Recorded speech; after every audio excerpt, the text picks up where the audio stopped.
Okay, so when we think of the FIFA World Cup today, what comes to mind? Probably this polished, high-tech, multi-billion-dollar global phenomenon, right? The pristine pitches, the endless camera angles, the massive sponsorships. It's a flawlessly executed machine. But what if I told you that the very first World Cup was basically an absolute unhinged fever dream?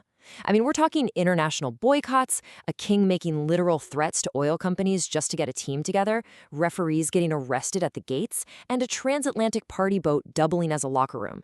So, welcome to this explainer. We're going to peel back the shiny veneer of modern football and dive into the deeply chaotic, honestly unbelievable origins of the 1930 FIFA World Cup.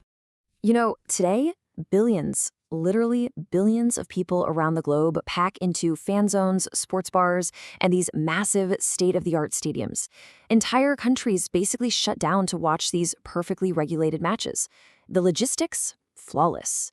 But to really grasp how far this tournament has come, we've got to contrast today's reality with the completely ragtag, heavily flawed event that kicked the whole thing off down in Uruguay back in 1930. Okay, let's dive into the stark contrast. Today, we're looking at 32, soon to be 48, teams, massive budgets, and video assistant referees checking offsides to the absolute millimeter. But our historical analysis reveals a very, very different 1930. The scale was incredibly small. Just 13 teams participated. The world was smack in the middle of the Great Depression. The host country's stadium wasn't even finished when the games kicked off. And get this, it was a tournament that almost nobody actually wanted to attend. So to make sense of this wild journey, we've structured our analysis around 5 major takeaways. We'll look at 1, the amateur problem, 2, the great European snub, 3, the football crazy king, 4, the transatlantic party boat, and finally, pure, unadulterated chaos. Number 1, the amateur problem, creating a professional cup. All right, let's start with why FIFA even felt the need to create this tournament in the first place. Back in the 1920s, the biggest international football tournament was actually the Olympic Games. But there was a huge catch. The Olympics were strictly for amateur athletes. FIFA president Jules Rimet saw a massive problem here. He recognized that the absolute best football players in the world were working-class professionals, and they were completely locked out of the sport's so-called leading tournament. Rimet knew FIFA desperately needed its own open championship. This strict Olympic rule led to a widespread practice known as shamateurism. Yeah, it's basically exactly what it sounds like. It was the practice of illegally or secretly paying athletes under the table while keeping them formally classified as amateurs. It caused absolute havoc in the football world. Actually, the British Football Associations, who had already established professional leagues, were so frustrated by disputes over the definition of amateur status that they literally just left FIFA altogether in 1928. So the World Cup was really born out of this desperate need to just let the world's best paid professionals actually play. Moving to number 2, the Great European Snub, a tournament nobody wanted. Now, you probably think a brand new World Championship would have teams absolutely lining up, right? Wrong. Keep in mind this is 1930. The Great Depression had just hit. Uruguay was selected to host because they were the reigning Olympic champs, and they generously offered to pay for everyone's travel and hotels. But European teams wanted absolutely nothing to do with it. The journey by ship across the Atlantic took weeks, and players back then held regular day jobs. Traveling to South America meant taking up to 3 months off work during a terrible economy. Most players simply couldn't risk it. Take Belgium star player Raymond Brain, for example. He was banned from playing by his own country's football association simply because he opened a cafe. Apparently, that violated their strict amateur rules. Crazy, right? And then, oh man, you have the staggering arrogance of the English FA. They had rejected FIFA from the start back in 1904, and when invited to the 1930 World Cup, they basically just scoffed at the idea. They believed they had invented the game and certainly didn't need to cross an ocean to play what they assumed were inferior foreign sides. They opted to just stay home and play amongst themselves in the British rain.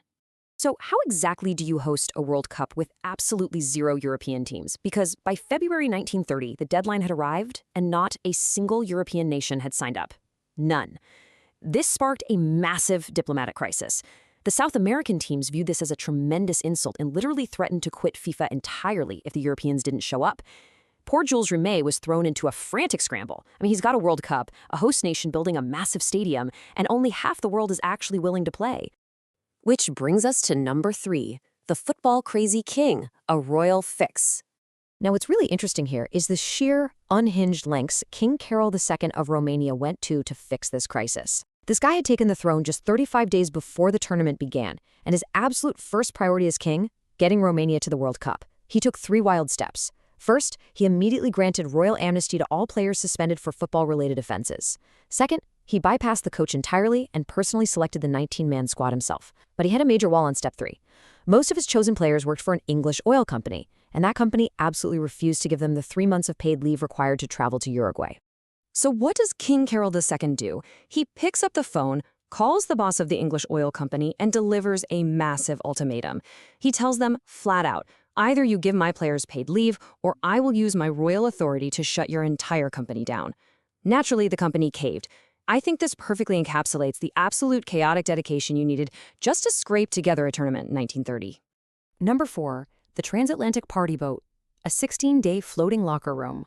So, with a few European teams finally bullied or bribed into participating, they had another problem.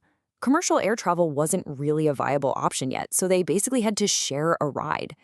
On June 21st, the Romanian team boarded a luxurious Italian cruise ship called the Conte Verde in Genoa. This ship acted as a transatlantic taxi service. Next stop, France, where they picked up the French team and FIFA president Jules Rimet, who, by the way, was carrying the actual physical World Cup trophy in his suitcase. Then they stopped in Barcelona to pick up the Belgians, crossed the ocean to Rio de Janeiro for the Brazilians, before finally arriving in Montevideo on July 4th. Just imagine being stuck on a boat for 16 days right before the biggest athletic competition of your entire life. The teams had to somehow try and stay in shape on the ship's decks. The Romanian coach put his squad through rigorous fitness drills, but when it came time for ball work, he suddenly had 20 men to oversee instead of 19. Why? Because King Carol II was on the boat, and he simply couldn't resist joining his players for a kick-around on the deck of the cruise ship. Honestly, it's such a surreal image. And finally, number 5, pure, unadulterated chaos, the Wild West of 1930. Because you guys, once the teams actually arrived in Uruguay, the madness only escalated. The whole tournament was just the Wild West. First of all, that massive 100,000-seat Centenario Stadium built in a record 9 months, yeah, it wasn't actually finished when the matches began. And the rules on the pitch were totally loose. In some games, there were no penalty spots painted on the grass, so players literally just had to guess. Sometimes they were taking penalties from 14 meters away instead of 11. Coaches actually stepped in to referee some of the matches. The Argentinian captain, Manuel Ferreira, literally had to leave the tournament temporarily to go take a law exam back in Buenos Aires. Oh, and as tensions rose, police had to search fans at the stadium gates for hidden weapons. But nowhere was this chaos more evident than with the referee of the final match, this Belgian guy named John Langenus, who, fun fact, was also moonlighting as a reporter for a German magazine during the tournament. Anyway, he was so terrified of the hostile crowd that he demanded bodyguards and an escape ship waiting at the port before he would even agree to officiate. When he finally arrives at the stadium gates just minutes before kickoff, the police literally arrest him. Why? Because 13 other men had already showed up claiming to be the referee so they could get free entry. He only got inside because his uniform's tailor just happened to be standing there and vouched for him. And this next part just brilliantly illustrates how delightfully disorganized the whole thing was. They couldn't even agree on an official match ball for the final. Both Argentina and Uruguay insisted on using their own ball. So Langenus compromises. The first half is played with Argentina's ball, and they took a 2-1 lead. But then, the second half is played with Uruguay's ball, and magically, the home team storms back, scoring 3 goals to win it 4-2 in front of 90,000 screaming fans.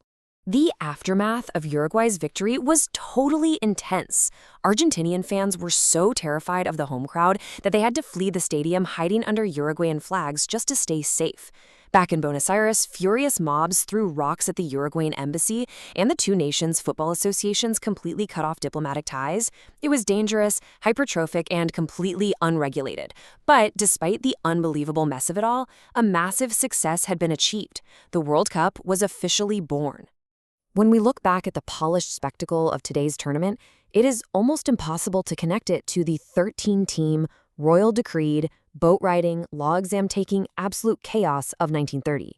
But, it forces us to ask a really fascinating question.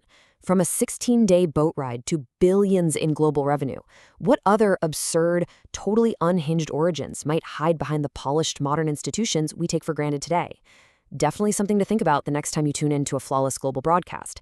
Thanks so much for joining me for this explainer, and remember to always keep questioning the history behind the spectacle.